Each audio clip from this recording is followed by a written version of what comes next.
Hello friend, સ્વાગત છે તમારું માય સ્ટડી યુટ્યુબ ચેનલમાં। આજે આપણે રેલવેના એક્ઝામને લગતા હિસ્ટ્રીના ટોપ 30 એમસીક્યુ સોલ્વ કરીશું।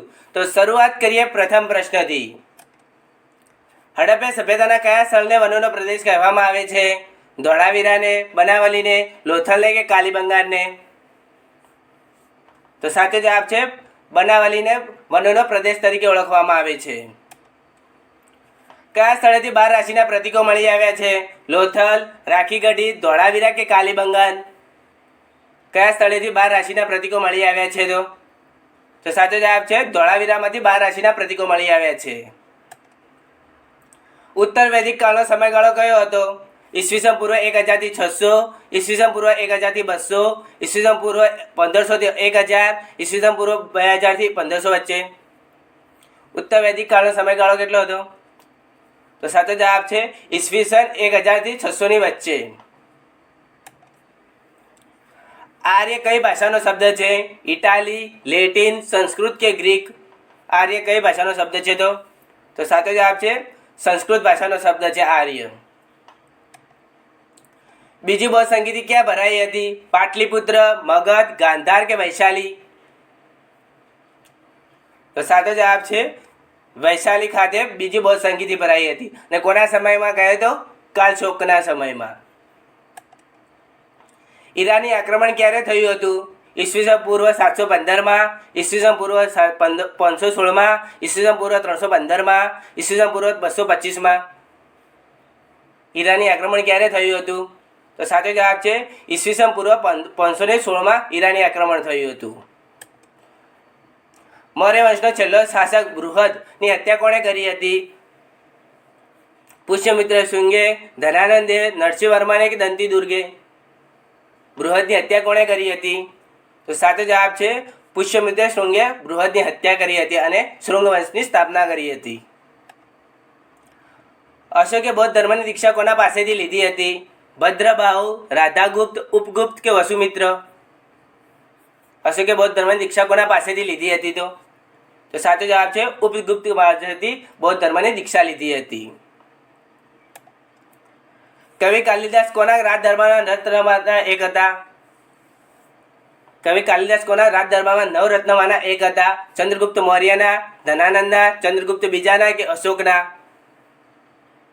કોના રાજદરબારમાં નવરત્ન હતા? તો સાચો જવાબ છે ચંદ્રગુપ્ત બીજાના રાજદરબારમાં। અને આ ચંદ્રગુપ્ત બીજો એક ગુપ્ત વંશનો રાજા છે। નાનાઘાટ અભિલેખ કયા રાજ્યમાં આવેલું છે? કર્ણાટક, મહારાષ્ટ્ર, રાજસ્થાન કે ઉત્તર પ્રદેશ? નાનાઘાટ અભિલેખ કયા રાજ્યમાં આવેલું છે? તો સાચો જવાબ છે મહારાષ્ટ્રમાં આવેલું છે નાનાઘાટ અભિલેખ। કોને દક્ષિણનો નેપોલિયન તરીકે ઓળખવામાં આવે છે? રાજેન્દ્ર પ્રથમ, વાસુદેવ, મહેન્દ્રપાલ કે સોમદેવ? દક્ષિણનો નેપોલિયન તરીકે કોને ઓળખવામાં આવે છે? તો સાચો જવાબ છે રાજેન્દ્ર પ્રથમને દક્ષિણનો નેપોલિયન તરીકે ઓળખવામાં આવે છે। વિક્રમશિલા વિશ્વવિદ્યાલયની સ્થાપના કોણે કરી હતી? ધર્મપાલે, કુમારપાલે, ગોપાલે કે મહેન્દ્રપાલે? વિક્રમશિલા વિશ્વવિદ્યાલયની સ્થાપના કોણે કરી હતી? તો સાચો જવાબ છે ધર્મપાલે કરી હતી। અને નાલંદા વિદ્યાપીઠની સ્થાપના કહે તો કુમારપાલે કરી હતી। તરાઈનું બીજું યુદ્ધ ક્યારે થયું હતું? ઈસવીસન 1189માં, ઈસવીસન 1190માં, ઈસવીસન 1191માં કે ઈસવીસન 1192માં? તરાઈનું બીજું યુદ્ધ ક્યારે થયું હતું?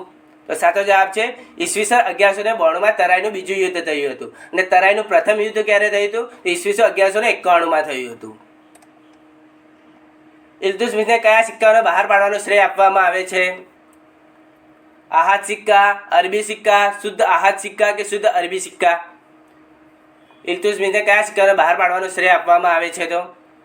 તો સાચો જવાબ છે શુદ્ધ અરબી સિક્કાઓને બહાર પાડવાનો ઇલ્તુત્મિશને શ્રેય આપવામાં આવે છે। કયો સુલતાન હતો જેને ટોપી સીવીને પોતાનું ગુજરાન ચલાવતો હતો? બહેરમ ખાન, ગ્યાસુદ્દીન બલબન, નાસિરુદ્દીન મોહમ્મદ કે બહાદુદ્દીન? ટોપી સીવીને પોતાનું ગુજરાન ચલાવતો હતો? તો સાચો જવાબ છે નાસિરુદ્દીન મોહમ્મદ। નીચેમાંથી કોણે આંધ્ર ભોજ તરીકેની ઉપાધિ ધારણ કરી હતી? કૃષ્ણદેવરાયે, દેવરાય પ્રથમે, દેવરાય બીજાએ કે સદાશિવરાયે? આંધ્ર ભોજની ઉપાધિ કોણે ધારણ કરી હતી? તો સાચો જવાબ છે કૃષ્ણદેવરાયે આંધ્રભૂતની ઉપાધિ ધારણ કરી હતી. બહમનની રાજ્ય ભાષા કઈ હતી? બહમન રાજ્યની રાજ્ય ભાષા કઈ હતી? કન્નડ, તેલુગુ, તમિલ કે મરાઠી? બહમનની રાજ્યની રાજ્ય ભાષા કઈ હતી? તો સાચો જવાબ છે મરાઠી, જે બહમન રાજ્યની રાજ્ય ભાષા હતી. કોને ભક્તિ માર્ગને પુષ્ટિ માર્ગ કહે છે? કોના ભક્તિ માર્ગને પુષ્ટિ માર્ગ કહે છે? રામાનુચાર્યને, વલ્ભાચાર્યને, શંકરાચાર્યને કે તુલસીદાસને? કોના ભક્તિ માર્ગને પુષ્ટિ માર્ગ કહે છે? તો સાચો જવાબ છે વલ્ભાચાર્યના ભક્તિ માર્ગને પુષ્ટિ માર્ગ કહે છે. સૂરદાસ કયા મુગલ બાદશાહના સમકાલીન હતા? અકબરના, જહાંગીરના, એ અને બી બંને કે ઔરંગઝેબના? સૂરદાસ કયા મુગલ બાદશાહના સમકાલીન હતા? તો સાચો જવાબ છે એ અને બી, એટલે કે અકબર અને જહાંગીરના બંનેના સમકાલીન હતા સૂરદાસ. તાનસેનનું મૂળ નામ શું હતું? મહેશદાસ, રામદાસ, રામતનુ પાંડે કે હરિદાસ? તાનસેનનું મૂળ નામ શું હતું? તો સાચો જવાબ છે રામતનુ પાંડે, જે તાનસેનનું મૂળ નામ હતું. અને બિરબલનું મૂળ નામ હતું તો મહેશદાસ. બુલંદ દરવાજો ક્યાં આવેલો છે? લાહોરમાં, અલ્હાબાદમાં, આગ્રામાં કે ફતેહપુર સિકરીમાં? બુલંદ દરવાજો ક્યાં આવેલો છે? તો સાચો જવાબ છે ફતેહપુર સિકરીમાં બુલંદ દરવાજો આવેલો છે. કનોજ એટલે કે બિલેગ્રામનું યુદ્ધ ક્યારે થયું હતું? 1532માં, 1539માં, 1540માં કે 1555માં? કનોજનું યુદ્ધ ક્યારે થયું હતું? તો સાચો જવાબ છે 1540માં કનોજનું યુદ્ધ થયું હતું. સંભાજીએ ઉજ્જૈનના કયા પંડિતના પોતાનો સલાહકારની નિયુક્તિ કર્યા હતા? નારાયણ, ગંગા ભટ્ટ, કવિ કળશ કે શ્યામદાસ? તો સાચો જવાબ છે કવિ કળશને.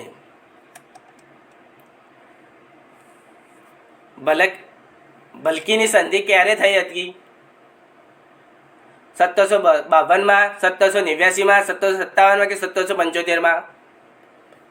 ભલકની સંધિ ક્યારે થઈ હતી? તો સાચો જવાબ છે 1752માં ભલકની સંધિ થઈ હતી. બંગાળમાં દ્વિમુખી શાસન પદ્ધતિની શરૂઆત કોણે કરી હતી? લોર્ડ કર્ઝને, રોબર્ટ ક્લાઇવે, ડેલહાઉસી કે વેલેન્સીએ? બંગાળમાં દ્વિમુખી શાસન પદ્ધતિની શરૂઆત કોણે કરી હતી? તો સાચો જવાબ છે રોબર્ટ ક્લાઇવે, જેણે બંગાળમાં દ્વિમુખી શાસન પદ્ધતિની શરૂઆત કરી હતી. શ્યામજી કૃષ્ણ વર્માનું જીવન ચરિત્ર અંગ્રેજી ભાષામાં કોણે લખ્યું છે હતું? સરદારસિંહે, ગોકુલદાસે, ઇન્દુલાલ યાજ્ઞિકે કે અરવિંદ ઘોષે? શ્યામજી કૃષ્ણ વર્માનું જીવન ચરિત્ર અંગ્રેજી ભાષામાં કોણે લખ્યું હતું? તો સાચો જવાબ છે ઇન્દુલાલ યાજ્ઞિકે શ્યામજી કૃષ્ણ વર્માનું જીવન ચરિત્ર અંગ્રેજી ભાષામાં લખ્યું હતું. શ્યામજી કૃષ્ણ વર્માનું સ્મારક ક્રાંતિતીર્થ ક્યાં આવેલું છે? અંજાર, રાપર, ભુજ કે માંડવી?